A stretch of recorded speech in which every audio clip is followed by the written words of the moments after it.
ایسا نہیں تھا جس کی نبوت موسیٰ علیہ السلام کی پیروی کا نتیجہ ہو. یہ مسئلہ آپ کے لیے پیش آئے گا.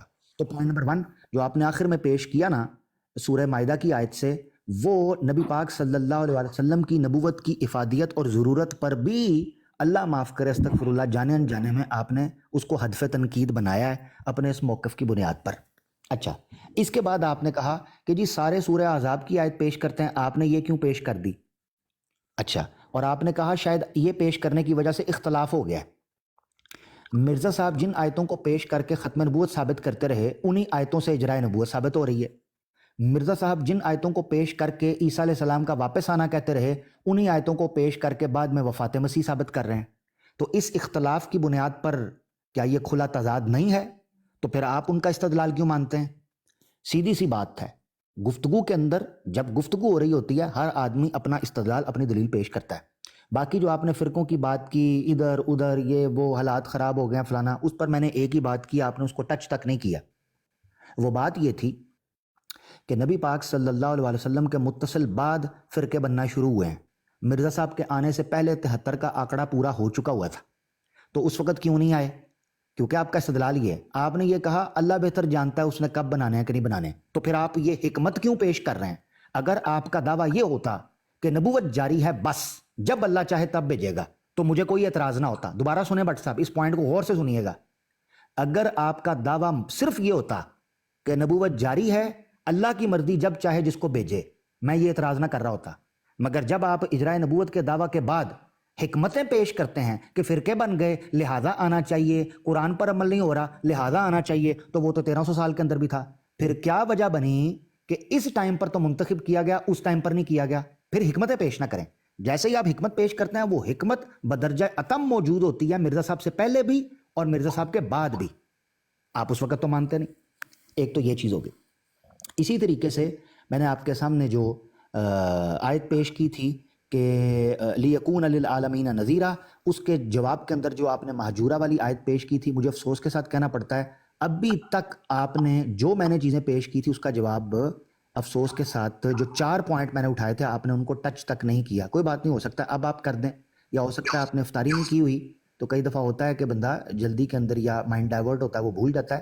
مگر یہ ہے کہ میں امید کرتا ہوں کہ اب آپ اس چیز کو ایڈریس کریں گے جو میں نے مہجورہ کے حوالے سے بات کی تھی. خیر واپس آتے ہیں. اب جو آخری بات کرنے لگا ہوں کنکلوژن کے حوالے سے وہ یہ، نبی پاک صلی اللہ علیہ وآلہ وسلم کی مطلق عمومی نبوت کے حوالے سے میں نے ختم نبوت کا استدلال کیا جو بیک وقت عقلی بھی ہے نقلی بھی. آپ نے اس پر ما قبل قوموں کا ذکر کیا جو کہ لیکون للعالمین نذیرا کے پائے کا نہیں ہے. تو لہذا آپ کا ان کو دلیل کے طور پر پیش کرنا کسی طور پر بھی سود مند یا فائدہ مند نہیں ہے، کیونکہ برابری کی دلیل چاہیے اس عقیدے کو توڑنے کے لیے یا اس استدلال کو توڑنے کے لیے جو آپ نے ابھی تک پیش نہیں کی. سمپل سی بات. اس کے علاوہ جو آپ شرعی غیر شرعی تشریح والی پیش کر رہے ہیں، آپ نے ایک آیت پیش نہیں کی ہے جو یہ ثابت کرے کہ کسی نبی کا تشریعی اور غیر تشریعی ہونا، یہ آپ نے ثابت نہیں کیا.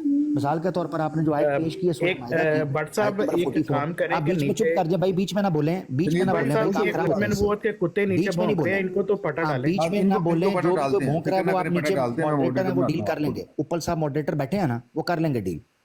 آپ خاموش رہیں، آپ زیادہ سگے آئے ہیں، رکیں جی. ماحول نہ خراب کیا کریں بھائی. جو جن کو نہیں بھی پتا ہوتا اوپر آگے ان کو بھی بتا دیتے کہ کمنٹ ویکھو تھلے گانا پہن رہی ہیں نا سانو.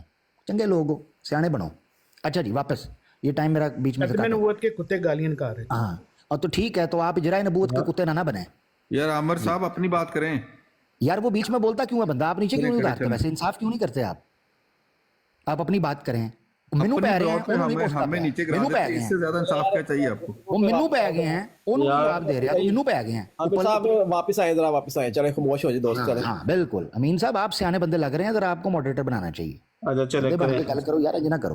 اچھا واپس آ جاتے ہیں. اتنا پیارا موضوع چل رہا ہے علمی گفتگو. میں جتنا جب میں فلاسفر بننے کی کوشش کرتا ہوں کوئی نہ کوئی احمدی وچ کھچ مار کے نا مینوں دوبارہ اتھے لے آندا ہے. بچپن سے مسئلہ ہے، بچپن سے مسئلہ ہے نا، آپ کو کہیں بڑھنے نہیں دیا. بالکل تہاڈے بھی تخمہ چ مسئلہ ہے.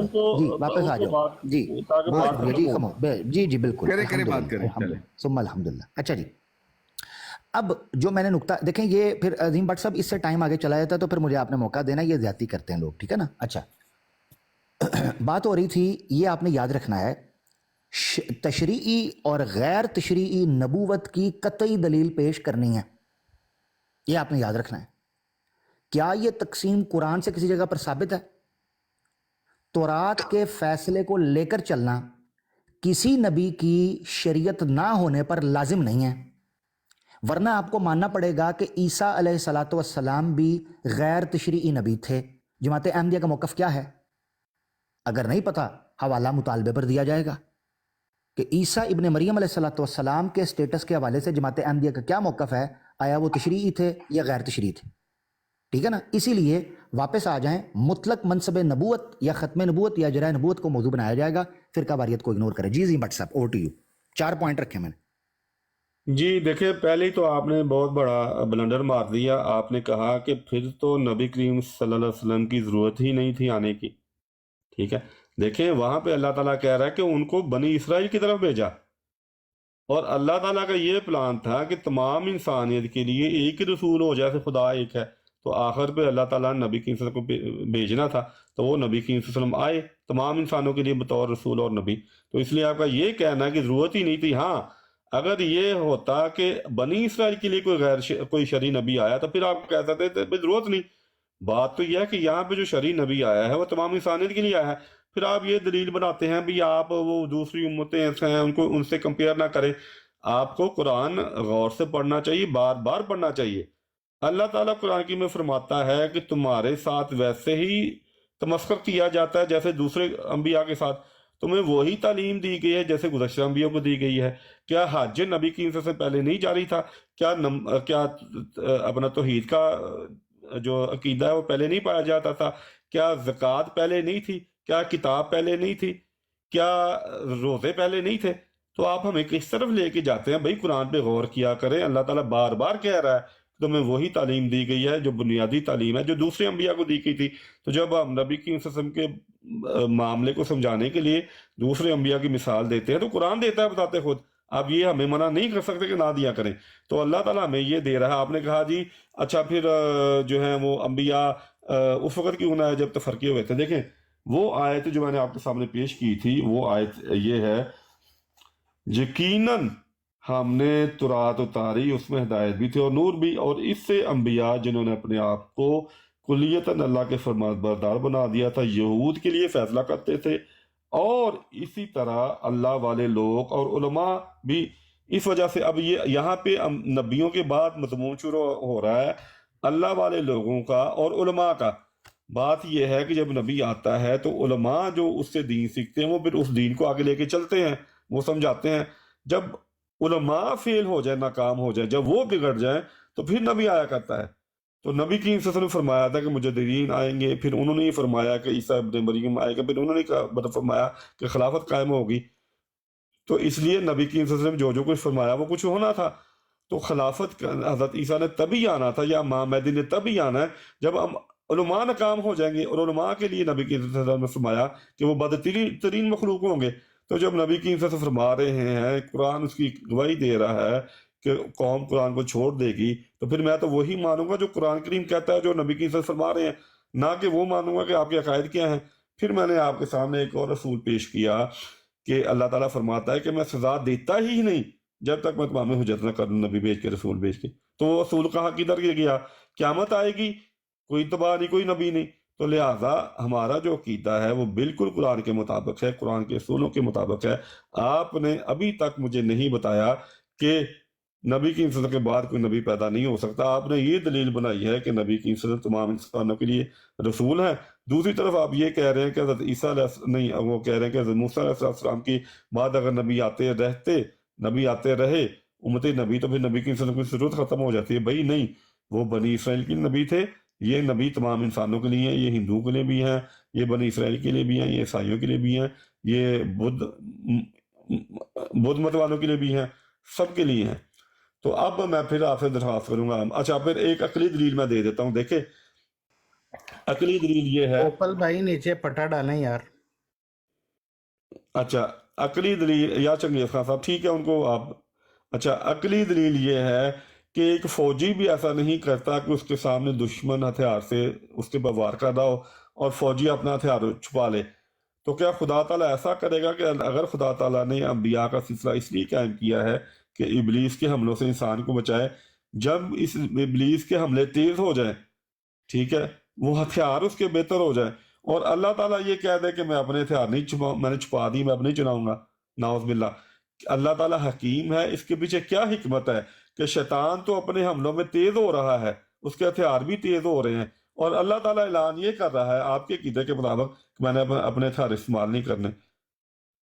عقل بھی اس عقیدے کو تسلیم نہیں کرتے۔ جی عامر صاحب، اب مجھے آپ بتائیں، برائے مہربانی یہ بتائیں کہ نبی کی نسل کے بعد کوئی نبی پیدا نہیں ہوگا، جبکہ اگر پیدا ہو جائے، میں نے آیت پیش کی کہ نبی کی صلی اللہ علیہ وسلم کی شریعت پر کوئی فرق نہیں پڑتا۔ ہاں، نبی آنے کی وجہ سے وہ انعامات جو اب نبی کی ذات کے ساتھ مخصوص ہوتے ہیں، اس کی وجہ سے پھر امت کو ملا کرتے ہیں، جو لوگ اس پہ ایمان لاتے ہیں۔ تو آپ نے نبی بھی لے لیا، نبی کے آنے کی وجہ سے انعامات ملتے تھے امتوں کو، وہ بھی لے لیے، تو پھر امت کا یہی حال ہے جو ہے۔ اگر امت دوسری طرف نہیں آئے گی، ہدایت نہیں پائے گی، تو پھر مجھے نہیں پتا کہ آپ کو کس طرح پھر آپ لوگ درست ہوں گے۔ جی عامر صاحب، آپ کی باری۔ بہت شکریہ بٹ صاحب، آپ نے فیصلہ کر دیا ہے۔ یہ جو آپ نے گفتگو کا آغاز کیا نا، اگر اس کی ریکارڈنگ ہو گئی ہے نا آپ کے پاس، تو یہ جو ٹائم ابھی چل رہا ہے نا بٹ صاحب، اس ٹائم کے مطابق روک کرنا آپ نے اس ریکارڈنگ کو، یا مجھے بھی پلیز آپ پہنچائیے، کیونکہ ریکارڈنگ آپ کے پاس رہتی ہے۔ آپ نے جو جملہ بولا نا، اس جملے نے فیصلہ کر دیا۔ آپ نے ایک جملہ بولا، یہی جو میرا اعتراض تھا نا، کہ میں اللہ کو گواہ بنا کر کہتا ہوں جو نظریہ آپ نے پیش کیا نا، اس اصول کے مطابق آقا دو جہاں فداہ ابی و امی علیہ الصلوۃ والسلام کی آمد کی ضرورت باقی نہیں رہتی۔ یہ بات میں نے جذباتی انداز میں نہیں کی، آپ نے خود اس چیز کا اقرار کر لیا اپنی باتوں کے اندر۔ آپ نے پتہ کیا بولا ہے؟ آپ نے بولا ہے چونکہ وہ بنی اسرائیل کے لیے تھے، لہذا اس سلسلے کا اس طریقے سے آنا ضروری تھا۔ اب چونکہ نبی پاک صلی اللہ علیہ وسلم سب جہانوں کے لیے آئے ہیں، لہذا ان کا معاملہ اور ہے۔ یہ جو اور والا معاملہ ہے نا، یہی بنیاد تھی۔ مثال کے طور پر موسیٰ علیہ الصلوۃ والسلام کی شریعت کو وہ لوگ فالو، ابھی ایک منٹ کے لیے آپ کے نظریے کو ہم مان کر چل رہے ہیں تاکہ 2+2=4 کی طرح پبلک کو سمجھ آئے۔ موسیٰ علیہ السلام کی شریعت کو وہ لوگ مان رہے تھے، فالو کر رہے تھے، ٹھیک ہو گیا۔ اچھا، اس نبوت کے انقطاع کی کوئی عقلی دلیل آپ کے پاس ہے؟ پتہ کیا دیا آپ نے؟ کہ وہ بنی اسرائیل کے لیے تھے۔ یہی تو میں کہہ رہا ہوں، ختم نبوت کی بنیاد پڑتی ہی تب ہے جب ہم یہ مانیں کہ آقا دو جہاں صلی اللہ علیہ وسلم کی نبوت عموم ہے، عالمگیری ہے، آفاقی ہے، اور قیامت تک کے لیے ہے۔ جب آپ یہ کہتے ہو نا، تو پھر بیچ میں شرعی، غیر شرعی، چھوٹے نبی، بڑے نبی، ان کے آنے کی اور ان کے دعویٰ جات کی اور ان کے مبعوث کرنے کی حکمت ختم ہو جاتی ہے۔ یہ کاش آپ سمجھتے۔ آپ نے جو جملہ بولا یہ فیصلہ کون تھا؟ بھائی یہی میری دلیل تھی جو آپ کے منہ سے نکلی ہے۔ اللہ نے فیصلہ کروانا تھا آپ کے منہ سے، الحمدللہ وہ جملہ نکلا۔ وہ جملہ یہ تھا کہ آپ نے کہا چونکہ موسیٰ علیہ السلام کے اور ان کے ماننے والوں میں جو انبیاء گزرے وہ بنی اسرائیل کے لیے تھے، لہذا ان کا ویسے آنا ضروری تھا کہ وہ پچھلی شریعتوں کو فالو کر رہے تھے۔ اور اس سلسلے کا انقطاع کے پیچھے دلیل کیا تھی؟ آپ نے کیا پیش کی؟ چونکہ جی وہ بنی اسرائیل کے لیے تھے۔ ایک منٹ کے لیے سوچیں، اگر نبی پاک صلی اللہ علیہ وسلم کے بعد بھی نبوت کا اجرا ہونا تھا تو بنی اسرائیل والی طریق پر نبی چلتے رہتے۔ یہ میں نے جملہ بولا تھا۔ نبی پاک صلی اللہ علیہ وسلم کے عالمگیر اور لِلْيَكُونَ لِلْعَالَمِينَ نذیرہ والے مقام کا مرتبہ ختم ہوتا نظر آتا ہے اگر آپ کا حضرت موسیٰ علیہ السلام والا فارمولہ مانیں، ٹھیک ہے؟ اس پر آپ نے ایک وضاحت پیش کی۔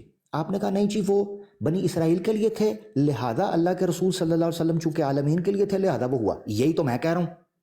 اب سنیں، کرکس نکالنے لگو اس کا دوبارہ، کیونکہ یہ سب سے اہم پوائنٹ ہے میری دلیل کا اور یہی مرکزی نقطہ تھا، لہذا اس پر میں سب سے زیادہ سٹریس دے رہا ہوں۔ باقی چیزیں irrelevant ہے، مولوی یہ ہیں، علماء یہ ہیں، فلانا یہ میں 75 دفعہ سنتا آ رہا ہوں، اس کی کوئی رتی برابر بھی ویلیو نہیں ہے۔ یہ احمدیوں کو چیز پسند ہوتی ہوگی یا وہ خوش ہوتے ہوں گے اس چیزوں سے، ہم علمی میدان کے اندر اس کی ورتھ اور ویلیو نہیں ہے، تو لہذا میں اپنے مرکزی نقطے کے اوپر غور کروں گا۔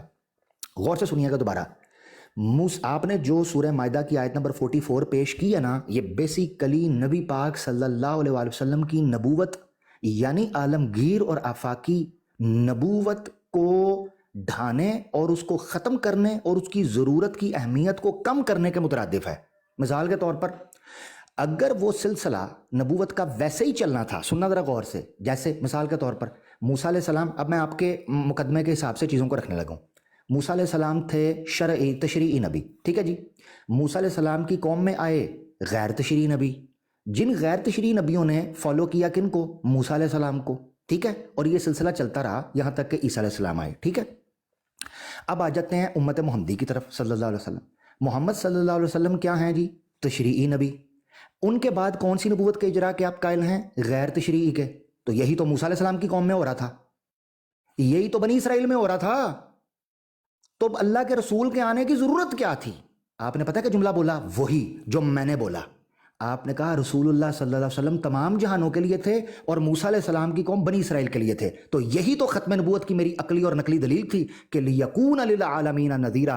اے نبی آپ کا کمال کچھ اور ہے، اے محمد احمد علیہ الصلوۃ والسلام، دلبر میرا یہی ہے، فیصلہ بس یہی ہے، قصہ مختصر یہی ہے کہ اب آپ کے بعد کسی قسم کی کوئی ضرورت، کوئی منطقیت، کوئی معقولیت باقی رہتی نہیں ہے، کیونکہ آپ کو لیکون للعالمین نذیرا بنا دیا گیا ہے۔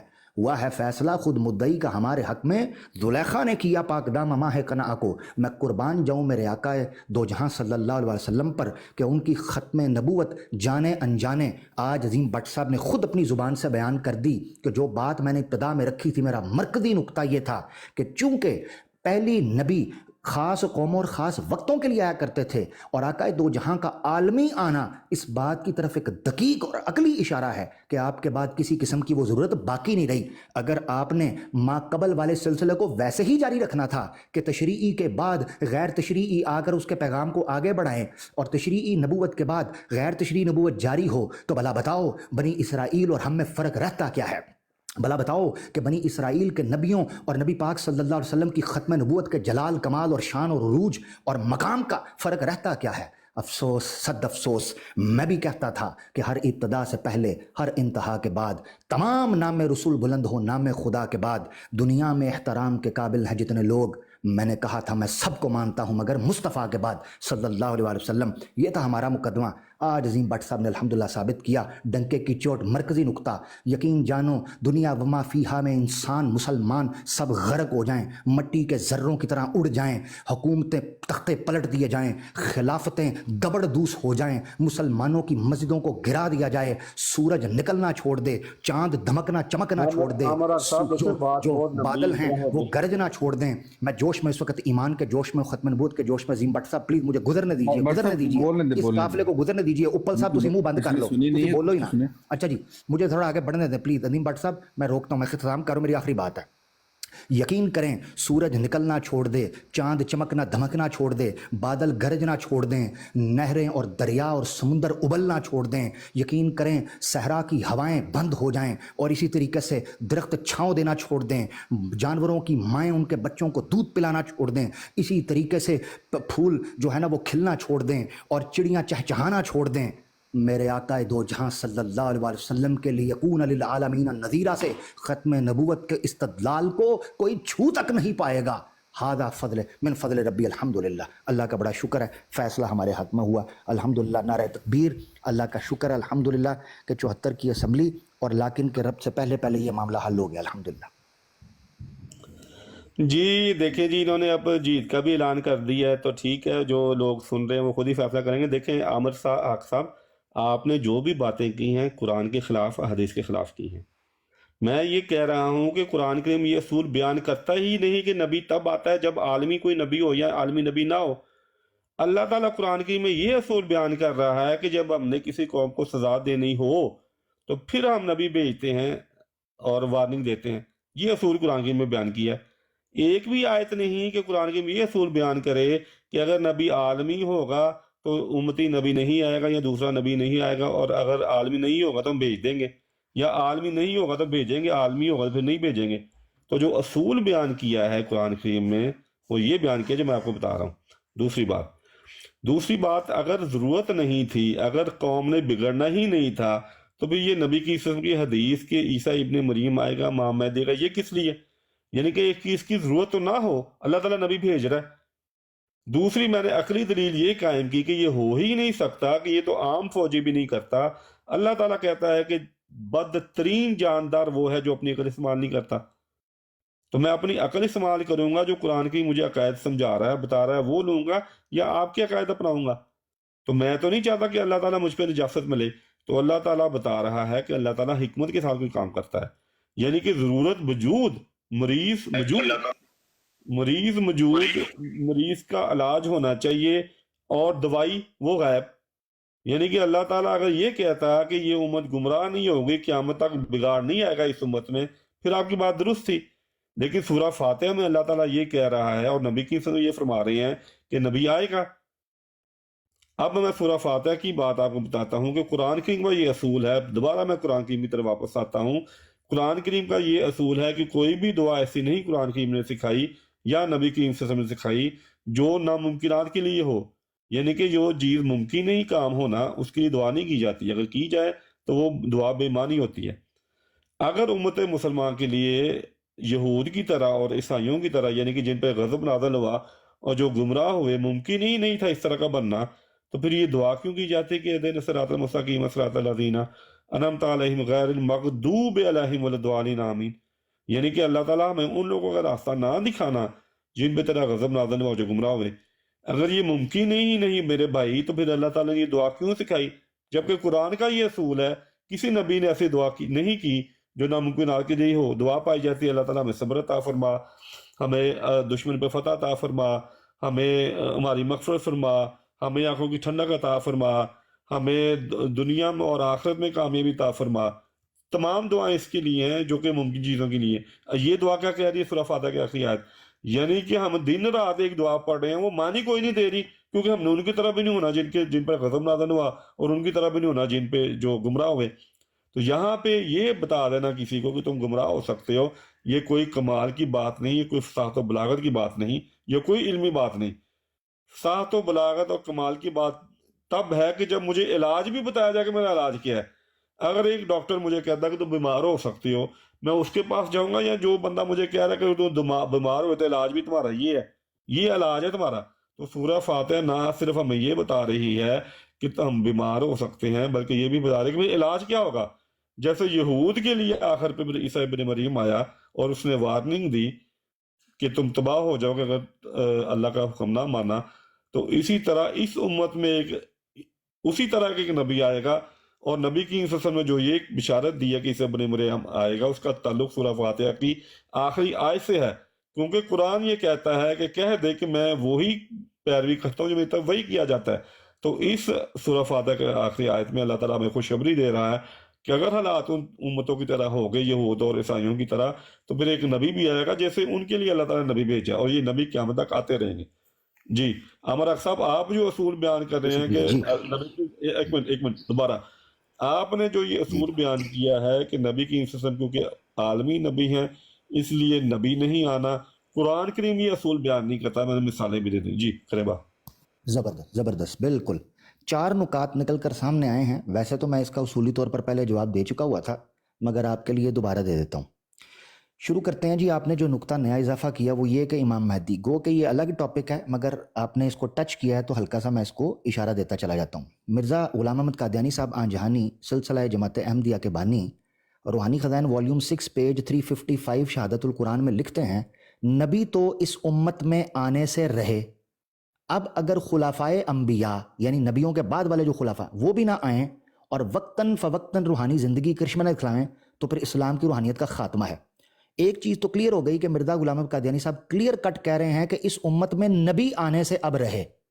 تو لہٰذا آپ کا امام مہدی والا معاملہ ہو یا دیگر علماء کے معاملات ہوں، کچھ بھی ہوں، وہ اس میں کاؤنٹ ہو جائیں گے. لہٰذا اب آپ نے یہ دلیل پیش نہیں کرنی. مرزا صاحب خود کہہ رہے ہیں کہ اس امت کے اندر نبی آنے سے رہے، یعنی یہ قاعدہ بند ہو چکا ہوا ہے کہ نبی آتے ہیں. حوالہ دے دیں گے بھائی بیچ میں نہ بولیں، بھائی بیچ میں نہ بولیں، بیچ میں نہ بولیں. حوالہ مانگ رہا ہوں، حوالہ مانگ رہا ہوں، ہمارا حق ہے حوالہ حوالہ نیچے لکھ کے کمنٹ میں لکھ کے مانگے، بیچ میں نہ بولے بھائی. میوٹ لگا لیں، وہ ناراض ہو جاتے ہیں. ہاں نہیں، وہ بیچ میں نہیں بولے، بات کا فائدہ کوئی نہیں ہے. پھر حوالہ بھی مانگنا جس نے، وہ بعد میں بات ختم ہو عظیم بٹ صاحب مانگ لیں یا کمنٹ میں نیچے لکھیں. حوالہ لکھ دے ذرا. شہادت القرآن کا حوالہ ہے جو روحانی خزائن 6 ہے، پیج 355. ٹھیک ہے جی، پیج 355 والیوم 6 روحانی خزائن کا. مرزا صاحب فرماتے ہیں نبی تو اس امت میں آنے سے رہے. سے پتہ چلتا ہے کہ جو عظیم بٹ صاحب نے یہ نقطہ رکھا تھا کہ یہ جو جی امام مہدی کے آنے کی کیا ضرورت ہے، فلانے کے آنے کی کیا ضرورت ہے، حالانکہ اس کا ہمارے موضوع سے تعلق کوئی نہیں ہے. ہم چونکہ ذکر کر رہے ہیں ختم نبوت کے منصب کا، ٹھیک ہے نا، ختم نبوت کے منصب کا. تو اس میں امام مہدی ایک الگ سبجیکٹ ہے، مگر کوئی بات نہیں، عظیم بٹ صاحب کو بینیفٹ آف ڈاؤٹ دیتے ہیں، کوئی مسئلہ نہیں ہے کہ پھر یہ لوگ کیوں آ رہے ہیں۔ تو اس کی حکمت میں نے بیان کر دی کہ مرزا صاحب بیان کرتے ہیں چونکہ نبی تو اس امت میں آنے سے رہے، نبی نے تو آنا کوئی نہیں، لہذا ان کے خلفاء آئیں گے، تو لہذا امام مہدی کو ان کا خلفاء خود ملفوظات کے اندر مرزا غلام احمد قادیانی صاحب نے 1908 میں وفات سے تقریباً میرے خیال سے کو 21 دن پہلے یہ ملفوظ فرمایا تھا کہ امام مہدی جو ہیں وہ خاتم الخلفاء ہوں گے، جس سے صاف پتہ چلتا ہے کہ وہ نبی کے خلیفہ ہوں گے، لہذا نبی نہیں ہوں گے، کیونکہ مرزا صاحب صاف فرما چکے ہیں کہ نبی تو اس امت میں آنے سے رہے۔ ایک تو یہ مسئلہ کلیئر ہو گیا۔ اب آ جاتا ہے باقی کے 3 پوائنٹ کے اوپر۔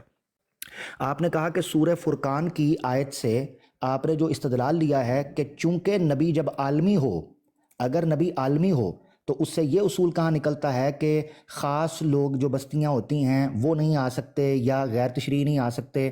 میں نے صاف پہلے بتایا تھا، سورہ فرقان کی آیت دوبارہ آپ کے سامنے پیش کر دیتا ہوں۔ یہ اصول میں نے قرآن سے لیا، اس لیے بٹ صاحب جب میں نے ایک جملہ بولا تھا کہ سیاق اور سباق میرے اس استدلال کی تصدیق کرتا ہے، کاش آپ نے اس وقت اس آیت کو نوٹ کیا ہوتا، میں دوبارہ پیش کر رہا ہوں تو آپ کو پتہ چلتا کہ سورہ فرقان میں ہی آیت موجود ہے جو میرے اس اصول کو ثابت کرتی ہے کہ اگر ایک نبی اور ایک رسول، ایک نذیر للعالمین ہوگا تو پھر چھوٹی چھوٹی بستیوں کے لیے نذیر بھیجنے کی ضرورت ختم ہو جاتی ہے، یا غیر تشریعی طور پر نذیر بھیجنے کی ضرورت آٹومیٹکلی ختم، کیونکہ جو چھوٹے ہوتے ہیں وہ غیر تشریعی ہوں گے۔ آپ نے خود ثابت کیا سورہ مائدہ کی آیت نمبر 44 سے کہ موسیٰ علیہ السلام پورے بنی اسرائیل کے لیے تھے، اب جو چھوٹے چھوٹے بعد میں نبی آ رہے تھے وہ تو رات کے مطابق فیصلہ کرتے تھے، آپ نے خود ثابت کر دیا۔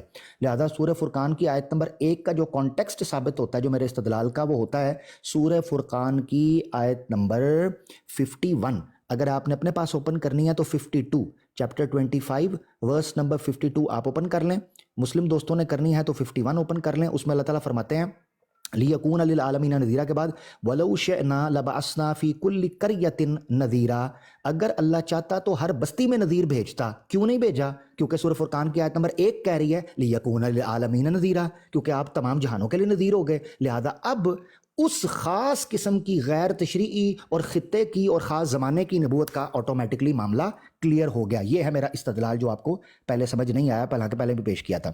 تیسرا پوائنٹ آپ کا یہ تھا کہ جی وہ لوگ تو بیمار ہوتے رہیں تو مگر یہ ہے کہ نبی نہ آئیں جو ان کی اصلاح کریں۔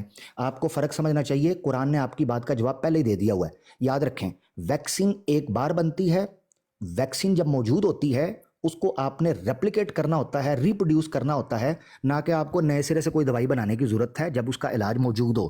سورہ یونس میں اللہ تعالیٰ فرماتے ہیں اعوذ باللہ من الشیطان الرجیم آیت نمبر 57 میں، یا ایھا الناس قد جاءتکم موعظۃ، اے انسانوں تمہیں اب نبی کی ضرورت نہیں، یہ میں ترجمہ کر رہا ہوں، کیوں؟ کیونکہ آگے بتانے لگا ہوں وہ جو بیماری ہے اس کا علاج آ چکا ہے۔ موعظۃ من ربکم وشفاء لما فی الصدور وہدی ورحمۃ للمؤمنین، اب تمہارے لیے اس بیماری کا علاج قرآن کی صورت میں آ چکا ہے، معاملہ کلیئر ہو گیا۔ اچھا، اسی طریقے سے آ جائے سورہ الاسراء کی آیت نمبر 82 میں، وَنُنَزِّلُ مِنَ الْقُرْآنِ مَا هُوَ شِفَاءٌ وَرَحْمَةٌ لِّلْمُؤْمِنِينَ وَلَا يَزِيدُ الظَّالِمِينَ إِلَّا خَسَارًا، قرآن میں تمہارے لیے شفا بھی ہے اور رحمت ہے اے مومنوں۔ اس سے پتہ چلتا ہے کہ نبی پاک صلی اللہ علیہ وسلم کے بعد جو آپ نے یہ عذر پیش کیا نا کہ نبی ہی آنا ضروری ہوتا ہے، تو شہادت القرآن والیوم 6 کے پیج 355 سے کلیئر کر چکا کہ اس امت میں نبی آنے کی ضرورت نہیں۔ اب آپ کا یہ عذر کہ بیماری تو موجود ہے گمراہی کی شکل میں، ضلالت کی شکل میں، ٹھوکروں کی شکل میں، اس کا علاج کیسے ہوگا؟ شفا، قرآن میں اس کی شفا موجود ہے۔ آج میں ایک اور آیت لے لیں، سورہ فصلت کی آیت نمبر 44، اللہ فرماتے ہیں قل هو للذین آمنوا، اے نبی کہیں کہ یہ قرآن ان لوگوں کے لیے جو ایمان لائے، ہدن ہدایت بھی ہے، وشفاء شفا بھی ہے۔ ہاں، سورہ فصلت قرآن میں اور قرآن کی دیگر 3 آیات میں نے پیش کی ہیں، یونس کی 57، الاسراء کی 82 اور سورہ فصلت کی 44، جو بتاتی ہے کہ بیماری کا علاج ہمارے پاس قرآن کی شکل میں موجود ہے۔ اب میرا مطالبہ ہے عظیم بٹ صاحب کہہ دیں کہ قرآن اپنی اصل شکل کے اندر موجود نہیں۔ حقیقت بھی یہ ہے کہ جماعت احمدیہ کا عقیدہ کلمۃ الفصل کے اکارڈنگ یہی ہے کہ مسئلہ تو یہی تھا کہ قرآن اٹھ گیا، لہذا دوبارہ کسی کے آنے کی ضرورت تھی کہ وہ قرآن لایا جائے۔ ہمارا مطالبہ یہ ہے کہ قرآن نہیں اٹھا، قرآن آج بھی موجود ہے، قرآن کا مفہوم آج بھی موجود ہے۔ اگر کوئی عالم یا کوئی مولوی یا کوئی اور مسلمان اگر اس کا غلط مطلب بیان کرتا ہے، اس کی تنقید اور تنقیر ہوگی، نہ کہ قرآن کے اوپر الزام لگایا جائے کہ قرآن موجود نہیں رہا۔ میں مطالبہ کرتا ہوں عظیم بٹ صاحب، اگر آپ یہ دعویٰ کر دیں قرآن اپنی اصل شکل میں موجود نہیں ہے تو میں آپ کی یہ بات ماننے کے لیے تیار ہوں کہ پھر کسی نبی کے آنے کی ضرورت باقی رہے گی، مگر جب تک قرآن اپنی اصل حالت کے اندر موجود ہے، قیامت تک، عالمین تک یہ نذیر بھی رہے گا، یہ دوائی اور شفا کے طور پر رہے گا۔ چوتھا پوائنٹ، آپ نے کہا دعا ایسی کیوں کی جاتی ہے جو قبول نہ ہو؟ یہ آپ کا بڑا پرانا استدلال ہے، اس کو کئی بار ہم ڈسکس کر یاد رکھیں، سورہ فاتحہ سے اگر آپ نے استدلال کرنا ہے تو یاد رکھیں سورہ فاتحہ کے اندر جو دعا مانگی گئی ہے وہ صرف اہدنا الصراط المستقیم نہیں ہے، بلکہ آگے بھی آیا ہے صراط الذین انعمت علیہم، اس سے بھی آگے آیا ہے غیر المغضوب علیہم ولا الضالین۔ مجھے بتائیں بنی اسرائیل کے رستے پر نہ چلنے کی دعا مانگی جا رہی ہے۔ بنی اسرائیل کا رستہ کیا تھا کہ ان میں آپ کے بقول چھوٹے چھوٹے غیر تشریعی نبی آتے تھے، تب بھی ان کی اصلاح نہیں ہوئی۔ تو ایسی دعا مانگنے کا کہا جا رہا ہے کہ اللہ ہمیں اس آزمائش میں مت ڈالنا جو بنی اسرائیل پڑ گئے تھے۔ بنی اسرائیل کس آزمائش میں پڑے تھے کہ نبی پر نبی آ رہے ہیں مگر بات کسی کی مان نہیں رہے۔ اے اللہ تو پھر ہمیں کن رستوں پر چلانا جو لوگ نبیوں کی بات مان لیا کرتے تھے، لہذا ان کو نبی کی ضرورت ہی نہیں رہے گی۔ جس طرح ایک بندہ اگر محمد صلی اللہ علیہ وسلم کی شریعت پر عمل کرے، بتاؤ بھلا دنیا میں کسی اور چیز کی ہدایت کے لیے اس کو ضرورت باقی رہتی ہے؟ نہیں رہتی۔ اسی طریقے سے کہا کہ بنی اسرائیل پر بار بار نبی بھیجنے کی ضرورت اس لیے پڑی تھی کہ نبی کی مانتے نہیں تھے۔ اب اس دعا کا کہا کہ اللہ ہمیں اس قوم جیسا نہ بنانا کہ جس پر بار بار نبی بھی آتے رہے مگر ان کو بات پھر بھی سمجھ نہ آئی۔ یہ تھی مکمل دعا۔ انعمت علیہم پر آ کر بریک نہیں لگے گی، بلکہ غیر المغضوب علیہم ولا الضالین آمین، پوری دعا یہ ہے۔ یہ 4 نقطے تھے جن کو میں ڈسکس کرنا چاہتا تھا۔ Over to you Azeem Butt صاحب، جزاک اللہ۔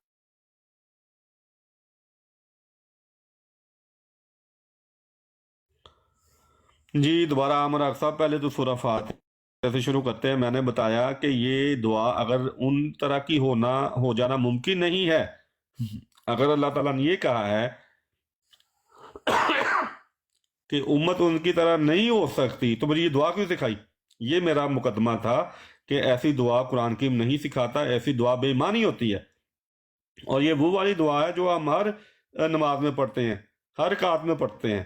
تو بات یہ ہے کہ اگر ہونا ہی نہیں، نہ ہم نے گمراہ ہونا ہے، پھر نبی کی وسلم کی جو اپنی حدیث ہیں اس کے مطابق کہ امت کے یہ حالات ہو جائیں گے، وہ کہاں سے نبی کی وسلم لینی؟ پھر اگر قرآن یہ گواہی دے رہا ہے کہ امت کو ضرورت نہیں پڑے گی نبوت کی، تو پھر نبی کی وسلم نبی آنے کی بشارت کیوں دے دی؟ یعنی کہ ضرورت موجود نہیں اور ضرورت کا ہونا جو ہے وہ ممکن نہیں، تو نبی کی وسلم بشارت دے دی نبی آنے کی۔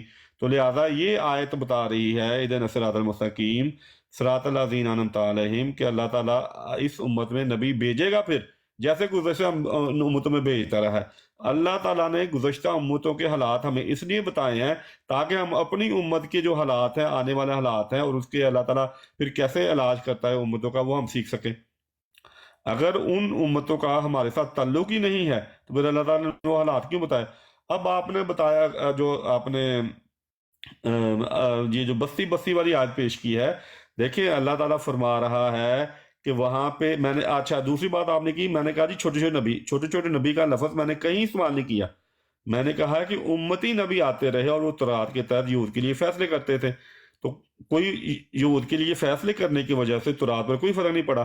تو اس لیے قرآن آپ کے پاس موجود ہے، قرآن کے تحت اگر امت میں کوئی نبی آ جائے اور قرآن کی تعلیم دے، آپ کہتے ہیں اچھا ان کے پاس اللہ تعالیٰ کہہ رہا ہے وہاں پہ اس آیت میں نور اور ہدایت تھی، تو کیا قرآن کریم میں نور اور ہدایت نہیں ہے؟ نور اور ہدایت ہونے کے باوجود وہ امتیں بگڑ گئی، اور اسی طرح سورہ فاتحہ کے آخری آیت میں اشارہ ہے کہ یہ بگڑ سکتی ہے، یہ امت ان کی طرح ہو سکتی ہے اسی طرح، اس لیے بچنے کے لیے دعا کرتے رہنا۔ تو اگر امتیں بگڑنا نہیں تو پھر حالات پیدا نہیں ہونے، تو پھر اللہ تعالیٰ یہ کیوں کہہ رہا ہے کہ وہ بگڑ گئے تورات کی وجہ سے؟ تو اللہ تعالیٰ یہ گارنٹی نہیں دے رہا کہ قرآن کی میں کیونکہ نور اور ہدایت ہے اس لیے امتیں نہیں بگڑے گی۔ اب بات یہ ہے کہ آپ نے کہا جی قرآن میں ہے سب کچھ، ہاں قرآن میں سب کچھ موجود ہے، لیکن اللہ تعالیٰ جو مضمون پیش کر رہا ہے وہ کر رہا ہے کتاب اور حکمت، یعنی کہ صرف کتاب کا ہونا کافی نہیں، کتاب تو یہود کے پاس بھی تھی، حکمت کا ہونا جو ہے، جب حکمت چلی جائے تو وہ انبیاء اس لیے آتے تھے کہ وہ حکمت دوبارہ دیتے تھے قوم کو۔ تو آپ کہہ رہے ہیں بار بار کتاب ہمارے پاس ہے، کتاب کا ہم بھی دعویٰ کرتے ہیں کتاب موجود ہے، لیکن کتاب کی حکمت موجود نہ ہونے کا مطلب یہ ہے کہ کتاب سے فائدہ نہیں لے رہے، کیونکہ آپ لوگوں کو پتہ نہیں ہے، ہر کوئی اپنا علیحدہ عقیدہ بنا رہا ہے، ہر کوئی ایک دوسرے کو کافر کہہ رہا ہے۔ اچھا دوسری بات امام مہدی کی بات میں نے کی، اللہ تعالیٰ قرآن کی میں فرماتا ہے کہ تمام انبیوں کے لیے، نبیوں کے لیے کہ وہ جو تھے وہ مہدی تھے اور وہ امام تھے۔ بات یہ ہے کہ ہر نبی امام ہوتا ہے اور دوسری بات یہ ہے کہ اللہ تعالیٰ نے قرآن کریم میں کبھی بھی ایسے کسی انسان پر ایمان لانا فرض نہیں کیا جو نبی نہیں ہے. تو اگر امام مہدی نبی نہیں ہے تو پھر اس پہ ایمان لانا فرض کیوں ہے؟ کیونکہ قرآن کریم جو اصول بیان کرتا ہے وہ یہ بیان کر رہا ہے کہ ہر نبی پہ ایمان لانا فرض ہے. نبی کے علاوہ کبھی قرآن نے یہ بات بیان کی ہے کہ تم فلاں پہ ایمان لے آنا لیکن وہ نبی نہیں ہے لیکن ایمان لے آنا اور ہے وہ انسان؟ کوئی ایسی بات ہے تو وہ بتائیں. اللہ تعالیٰ فرشتوں پر ایمان، قیامت پر ایمان، کتابوں پر ایمان، نبیوں پر ایمان، نبی کے علاوہ کبھی کسی انسان پر اللہ تعالیٰ نے ایمان لانا فرض نہیں کیا. تو لہذا نبی کی کی حدیث جو بڑی واضح ہے، سورہ فاتحہ بہت واضح ہے. اور جو میں یہ استدلال کرتا ہوں خاتم النبیین والے آیت سے کہ وہاں سے صرف اور صرف نبی آنا ثابت ہوتا ہے، نبی نہ آنا ثابت نہیں ہوتا. کہ نہ آنا ثابت ہوتا تو آپ وہاں سے کوئی دلیل بناتے.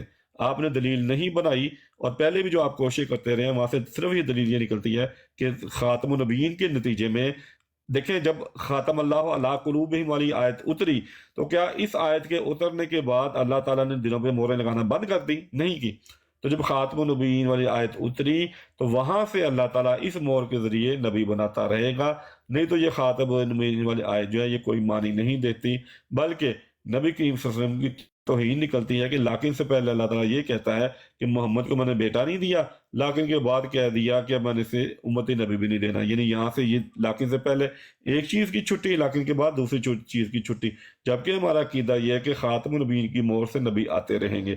اب میں نے آپ کو قرآن کا اصول بھی بتا دیا کہ سزا دیتا ہی اللہ تعالیٰ تب ہے جب نبی آئیں، اور فرض بھی تبھی کرتا ہے کسی پہ ایمان لانا جب وہ نبی ہو. پھر اگر نبی آ جائے امت نبی تو شرعی نبی کی حیثیت میں کوئی فرق نہیں پڑتا. سورہ فاتحہ میں نے آپ کو بتا دی، خاتم النبیین والے میں نے آپ کو بتا دی کہ وہاں سے صرف یہی نتیجہ نکلتا ہے کہ نبی آتے رہیں گے. جی عامر صاحب اب میرا خیال ہے میرا 2-3 منٹ رہ گئے ہیں، اب دوبارہ نشست رکھ لیں گے جب آپ کہیں گے. اب میں براڈ بند کرنی ہے میں نے. شکریہ. جی بالکل بالکل. بس میں بھی آخری بات کر کے کنکلوژن کروں گا، کوئی نئی بات نہیں کروں گا. ایک دو منٹ میں ختم کر دیں. جی 1-2 منٹ میں ختم کر رہا ہوں. اچھا پہلے تو یہ میں بتا دوں جو دلائل زیر بحث نہیں آئے ان کو زیر بحث لانا یہ میرے خیال سے مناسب نہیں ہوگا. جیسے خاتم النبیین کی آیت ولیکن یہ یوں معلوم ہوتا ہے کہ جیسے آواز نہیں آ رہی ہے آپ کی. جی سوری میری آواز آ رہی ہے؟ جی اب آ رہی ہے؟ اب آئی ہے. جی میں معذرت چاہتا ہوں. اچھا آواز امید آ رہی ہے. ہاں جی کریں. اچھا میں کوشش کرتا ہوں کہ میں اس کو صحیح رکھوں تاکہ آواز آپ کو ٹھیک آتی رہے. اچھا سب سے پہلے تو یہ ہے کہ امرک صاحب ایک منٹ میں ایسا کرتا ہوں کہ میں براڈ کون رکھتا ہوں خود، میں پھر روزہ کھولنے کے لیے چلا جاتا ہوں. دوست اگر گفتگو کرنی ہو تو دوست گفتگو جاتے رکھے. جی امرک صاحب کریں آپ بات. اچھا ٹھیک ہو گیا. نہیں بس یہ اس ٹاپک کے حوالے سے تو بالکل یہ کنکلوڈ کر دیتے ہیں، اس کے بعد انشاءاللہ دیکھتے ہیں پھر کیا معاملہ ہوتا ہے. اچھا اختتامی بات یہ ہے کہ دیکھیں جو دلائل زیر بحث ہیں انہی کو اگر رکھا جائے یا انہی سے متعلق گفتگو کی جائے وہ زیادہ بہتر ہے. مثال کے طور پر خاتم النبیین یا ولیکن کا ربط، یہ بات اس موقع کے اوپر کرنا گویا یوں معلوم ہوتا ہے کہ ایک خاص حد بندی ہے جس سے باہر شاید ایک ذہن یا نظریات نہیں نکل پاتے. تو یہ اس کو مناسب نہیں لگتا گفتگو میں جس موضوع پر یا جس دلیل کے تحت بات ہو رہی ہو. چلیں خیر کوئی بات نہیں، ہر انسان کا اختیار ہے، کوئی ایسا مسئلہ نہیں ہے. ایک بات تو یہ ہے خود ایک اور دے دی. وہ کیا تھی؟ آپ نے ایک جملہ بولا کہ قرآن تو موجود ہے مگر لوگ اس سے نصیحت حاصل نہیں کر رہے ہیں. آپ نے کہا شفا موجود ہے، نسخہ موجود ہے مگر لوگ فائدہ حاصل نہیں کر رہے ہیں. اچھا عامر صاحب بٹ صاحب میں 2 منٹ رہتے ہیں یہاں روزے میں جرمنی میں، تو آپ کو دوست ہیں تو بات کر لیں آگے. ہاں جی 2 منٹ رہتے ہیں روزے میں یہاں میرے پاس، تو اگر کوئی دوست ہیں دوسرے ملکوں سے جو جن کا روزہ تو نہیں بھائی تو مجھے بات کرنے دینا، میری باری تھی، میں نے کنکلوڈ کرنا ہے. ہاں مجھے کنکلوڈ کرنے دینا. آپ اپنا افطاری وغیرہ کریں، جو بھی معاملہ بالکل کریں، آپ کو حق ہے. ہمیں اپنی میں بات نے کہا میں روزہ یہاں روزے کا ٹائم ہو گیا، آپ بات کریں ٹھیک ہے. اگر کوئی دوست اور بھی ہے تو بات کریں. کوئی مسئلہ نہیں، ٹیک یور ٹائم، کوئی ایسا مسئلہ نہیں، آپ کر لیں اپنا. میں بھی نکلوں گا، پھر امین بھائی موجود ہے یہاں پر، وہ دیکھ لیں گے آگے معاملہ. اچھا خیر جزاک اللہ سب دوستوں کا. تو جو افطاری کا ٹائم واقعی ہوا جاتا ہے، تو میرا آج طبیعت ٹھیک نہیں تھی اس لیے میں نے روزہ نہیں رکھا ہوا. تو دوسری بات یہ ہے کہ میں 1-2 سوال کرنا چاہوں گا آپ سے، اگر بٹ صاحب اجازت دے تو. ہاں بالکل میں کنکلوڈ کر لوں، پھر اس کے بعد آپ ضرور کیجیے گا. ٹھیک ہے.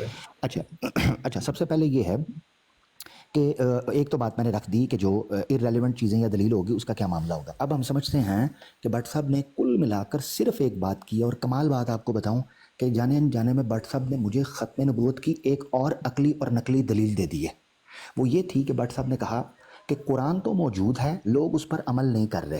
لہذا اس کا مطلب یہ ہے کہ بٹ صاحب یہ تو مان گئے ہیں کہ ایک نبی نہ آنے کی وجہ موجود ہے. پتہ ہے کیا؟ قرآن. بنی اسرائیل میں نبی کیوں آتے تھے؟ کیونکہ ان کے پاس دو مسئلے تھے. ایک تو یہ وہ شریعت پر عمل نہیں کرتے تھے، اور نمبر دو شریعت ان کے پاس مسخ شکل کے اندر تحریف شدہ تبدل کے تغیر کے ساتھ موجود تھی. لہذا ان کے پاس یہ عذر موجود تھا کہ اللہ ہمیں تو سمجھ ہی نہیں آ رہی، پتہ نہیں یہ اللہ کے رسول نے کہا بھی ہے نہیں کہا، کیا ہوا؟ قرآن کے معاملے میں ایسا کسی مسلمان کا عقیدہ نہیں ہے. لہذا ایک اور چیز نکل کر سامنے آئی، بنی اسرائیل میں نبوت جاری رہنے کے پیچھے دو عقلی دلیلیں موجود تھیں. نمبر ایک، وہ قوم خود بدبختی اور ضلالت پر تلی ہوئی تھی. نمبر دو، ان کے پاس کوئی صاف اور شفاف اور غیر محرف شریعت موجود نہیں تھی. ویرائز امت مسلمہ کے پاس صرف ایک عذر موجود ہے، اور وہ عذر اس قابل نہیں ہے کہ وہ یہ مطالبہ کریں کہ ہمیں اب نبی چاہیے. پتہ ہے کیوں؟ کیونکہ قرآن موجود ہے جو کہ لیکون للعالمین نذیرہ ہے. لہذا اب جس نے ایک فیصلہ کرنا ہے وہ قرآن شفا کے اوپر کرے گا، جو بٹ صاحب خود مان چکے ہیں کہ قرآن شفا کی صورت میں موجود ہے، مسلمان اس پر عمل نہیں کر رہا. یاد رکھیں، مثال کے طور پر ملکوں کے اندر، ریاستوں کے اندر کانسٹیٹیوشن موجود ہوتا ہے. کیا کوئی سگنل توڑے یا چوری کرے یا لا اینڈ آرڈر کی سچویشن بن جائے تو کوئی یہ کہہ سکتا ہے کہ جی قانون ہی موجود نہیں ہے لہذا کو نیا قانون لکھو؟ بھائی قانون موجود ہے، اس کو امپلیمنٹ کرواؤ. تو قانون کی موجودگی کے اندر نیا قانون نہیں آئے گا. پوائنٹ نمبر 1، کوئی یہ بندہ مطالبہ نہیں کرے گا اب ہم نئے سرے سے جناب اس چیز کو لکھنے کی کوشش کریں گے. تو یہ حقیقت تھی جو میں اپنا رکھنا چاہتا تھا آخر میں. اس کے علاوہ جتنی باتیں کی گئی ہیں وہ سورہ فاتحہ کی وہ حقیقت یہ ہے، اللہ گواہ ہے بٹ صاحب دور ہیں. مجھے سیدھی بات ہے، مجھے سمجھ ہی کوئی نہیں آئی. آڈینس کا مجھے نہیں پتا، مجھے بٹ صاحب کی وہ ساری بات سمجھ ہی نہیں آئی جو میں نے ساری چیزیں رکھی تھی. ٹھیک ہے نا؟ بس یہ جو بات مجھے سمجھ آئی تھی، اس سے مجھے استدلال ملا ایک نیا جو بٹ صاحب نے الحمدللہ مجھے دیا، وہ یہ تھا. اس چیز کے بعد جی میں امین بھائی نے چونکہ مجھ سے کہا تھا ان کا حق بنتا ہے وہ سوال رکھ لیں، اس کے بعد انشاءاللہ میں اجازت چاہوں گا. اوپل بھائی بھی جو افطاری کر رہے ہیں. جی امین بھائی آپ اپنی بات رکھ لیں پھر میں اجازت چاہوں گا.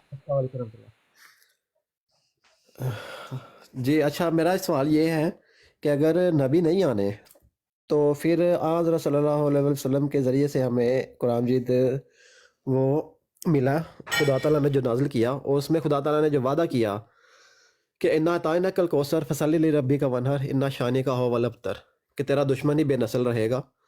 تو یہ وعدہ محمد صلی اللہ علیہ وآلہ وسلم سے کیا پورا کیا خدا نے؟ پہلا سوال تو یہ ہے میرا. ٹھیک ہے، کیونکہ وہ دشمن ہی ابتر جو ہے وہ دشمن ابتر رہا، لیکن محمد صلی اللہ علیہ وسلم کو نہ خدا نے بیٹا دیا نہ اس کی جانشینی کسی کو ملی.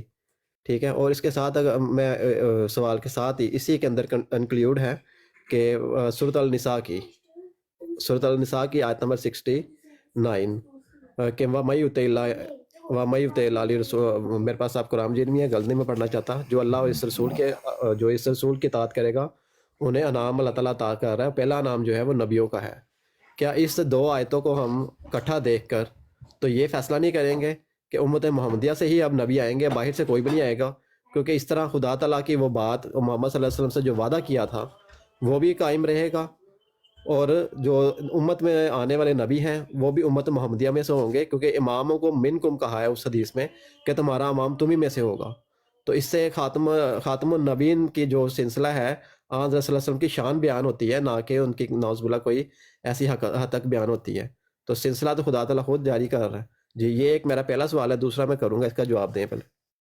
اچھا اس میں سے نا سوال مجھے نکال کے دیں جس کے باہر کویسچن مارک لگاؤ، کیونکہ یہ تو آپ کا تبصرہ دلائل کا ایک روشن یہ ہے کہ حضرت صلی اللہ علیہ وآلہ وسلم کو جو خدا تعالیٰ نے کہا کہ تیرا دشمن ہی ابتر رہے گا.